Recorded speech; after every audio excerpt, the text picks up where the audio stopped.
I'm guessing the reason there is no black pennel in Mary Orvis's book, Favorite Flies and Their Histories, published in 1892, illustrated by her father, Charles Orvis, is that H. Cholmondeley-Pennell suggested that this fly is best fished in brown, green, or yellow.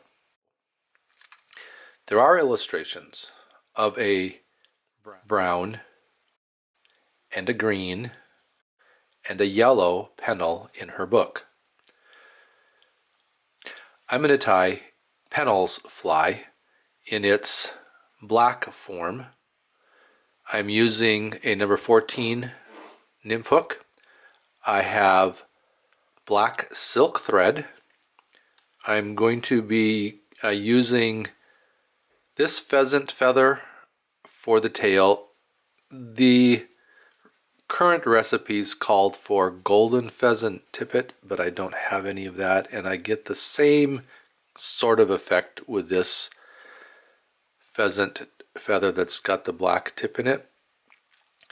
And it will have a silver rib. This is medium silver wire, and a black front hackle, and I believe this is probably a saddle feather.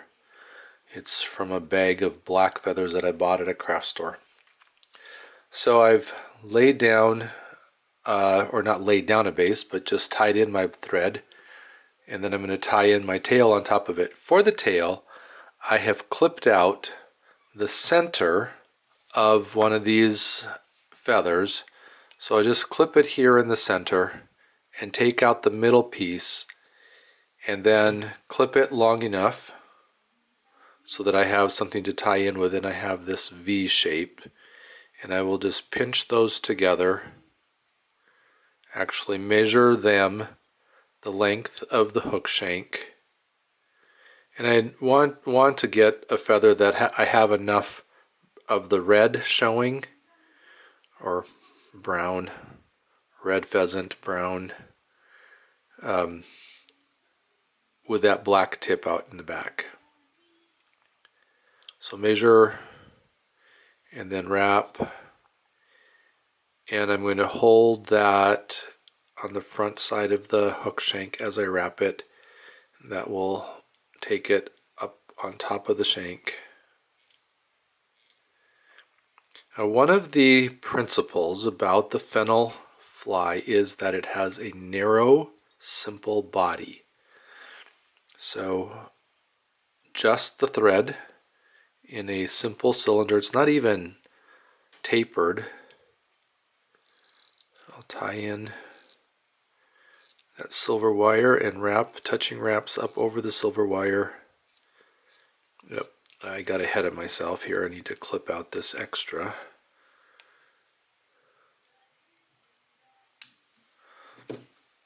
Then just wrap, cover that wire, and then wrap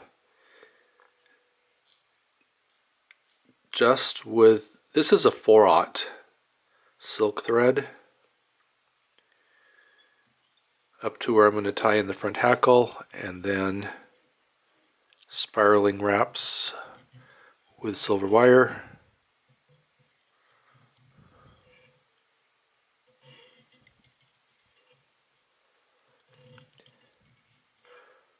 We might think of this today as a soft hackle wet fly, although it's not. I'm not really using a soft hackle on it. And I don't know that in Cholmondeley's book where he talks about Cholmondeley-Pennell, where he talks about the colors for trout fishing, that they even thought about the difference between a stiffer dry fly hackle and a fuller, softer wet fly hackle, or if Mary even thought about that. The illustration seems to show much more of a stiff hackle. So I have this black hackle feather. I'm going to try to see if I can pick out It's a dyed feather from a craft store. Let's see if I can put it with the concave down. I've clipped the end so that I have those little barbs, and I got too much sticking out over the eye there. Not enough to cut, but too much there. Okay.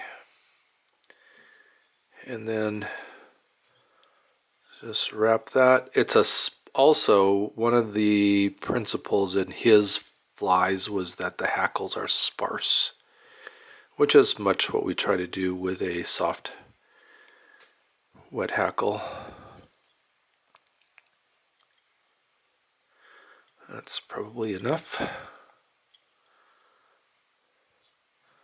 Just catch my stem in, and then I'll just pull back on everything. So I do want the fibers to lean back. It looks like I may have caught one there.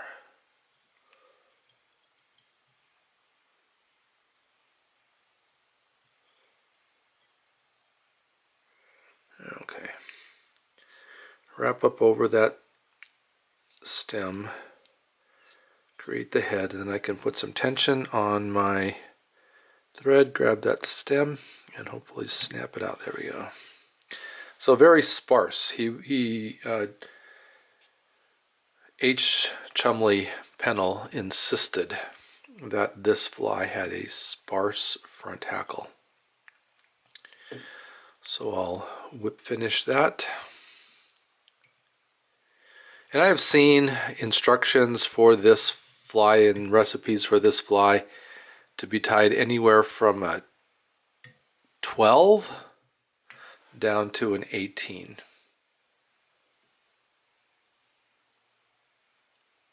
The head cement that I'm putting on this is diluted goop that will dry, kind of rubbery but clear.